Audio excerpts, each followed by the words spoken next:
દારૂ પકડાવવાના કેસમાં વડોદરા કોંગ્રેસના કોર્પોરેટર વિરુદ્ધ પોલીસે કાર્યવાહી કરી છે। વડોદરાના કોંગ્રેસ કોર્પોરેટર આશિષ જોશીની અમદાવાદથી ધરપકડ કરાઈ।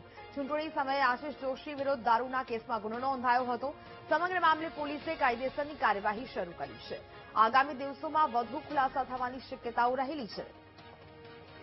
સંવાદદાતા માનુ ચાવડા ફોન લાઈન પર જોડાયા છે। માનુ, વડોદરા કોંગ્રેસના કોર્પોરેટર વિરુદ્ધ પોલીસ કાર્યવાહી કરી રહી છે, શું વિગત? નેહા, વડોદરામાં જે ચૂંટણી થઈ મહાનગરપાલિકામાં કોંગ્રેસમાંથી ચૂંટણી લડેલા કોર્પોરેટર આશિષ જોશીની અમદાવાદથી ધરપકડ કરવામાં આવી છે। ચૂંટણી વખતે ખેડા પોલીસ સ્ટેશનમાં એક દારૂનો કેસ નોંધાયો હતો અને આ કેસમાં જે દારૂની ગાડી લઈને આવેલ હતો એને કહ્યું કે આશિષ જોશી આ દારૂ મંગાવ્યો છે। આ કેસની અંદર અત્યારે કાર્યવાહી થઈ રહી છે। બાદ આશિષ જોશી કોંગ્રેસમાંથી વિજય પણ થયા, પરંતુ આશિષ જોશીની જે સંખેડા પોલીસ સ્ટેશનમાં ફરિયાદ નોંધાઈ છે ને એને લઈને રામોલ પોલીસે અમદાવાદ ખાતેથી ગઈકાલે ધરપકડ કરી છે।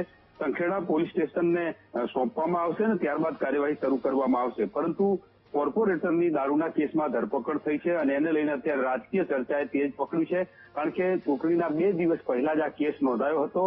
ત્યારબાદ પોલીસ ચોપડે આ કોર્પોરેટર આશિષ જોશી હતા અને એમની રામોલ પોલીસે ધરપકડ કરી અને સંખેડા પોલીસને સોંપવાની કાર્યવાહી શરૂ કરી છે। જી ને બિલકુલ માનુ, જાણકારી બદલ આપનો આભાર।